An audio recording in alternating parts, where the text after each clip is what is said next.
तुमची पण आळूवडी कुरकुरीत होत नाही आहे का? तर तुम्हाला जर ट्रिक हवी असेल तर व्हिडिओ शेवटपर्यंत बघा आणि रेसिपी फॉलो करा. तर सगळ्यात आधी आपण आळूची पानं घ्यायची आहे, ती छान पद्धतीने पाण्याखाली धुवून घ्यायची आहे, कारण त्याच्यावरती खूप डस्ट असतं, त्याच्यामुळे ती व्यवस्थित धुवून पुसून वगैरे घ्यायची.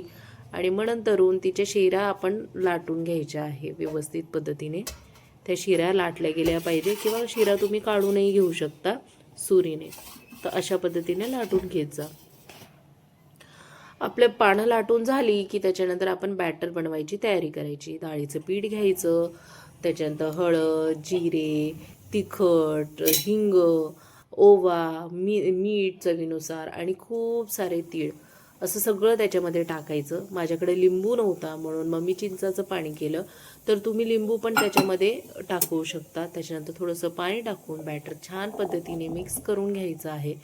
चांगलं एकजीव होईल अशा पद्धतीने ते आपण मिक्स करत राहायचं आहे. बॅटर थोड्या वेळ ठेवायचं आपल्याला मुरू देऊपर्यंत. त्याच्यानंतर मग पानं घ्यायची आणि प्रत्येक पानाला आपण बॅटर चांगल्याने लावायचं आहे आणि पानांचा थर लावायचा आहे. जर तुमच्याकडे 10 पानं असतील तर 5-5 पानाचा एक रोल तुम्ही बनवू शकता. तर अशा पद्धतीने पानांचा थर लावून तुम्ही अशा रोल करून घ्यायचा आहे. आणि रोल बनवताना देखील ते बॅटर व्यवस्थित पानांना लावायचं सगळीकडनं. त्याच्यानंतर पाणी ठेवायचं पातेल्यामध्ये. माझ्याकडे लिंबू नव्हता म्हणून मी त्याच्यामध्ये चिंच टाकली आणि त्याच्यावर एक जाळीसारखं भांडं ठेवायचं आणि त्याच्यावरती ते रोल ठेवायचे आणि ते उकडून घ्यायचं. उकडून झाल्यानंतर मग त्याच्यानंतर ते थंड होऊ द्यायचं, त्याचे काप करायचे आणि त्याच्यानंतर आपण तेलामध्ये ते चांगल्याने फ्राय करून घ्यायचे. तर अशा पद्धतीने जर तुम्ही आळूवडी केली तर ती कधीच मऊ पडत नाही, अशी मस्त कुरकुरीत होते.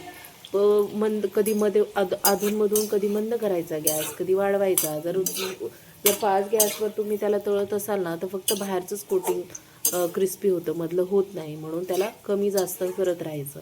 तुम्ही व्हिडिओमध्ये बघू शकतात माझी आळूवडी जी आहे खूप क्रिस्पी झालेली आहे. तर जर व्हिडिओ आवडला असेल तर चॅनलला लाईक करा, शेअर करा, सबस्क्राईब करा.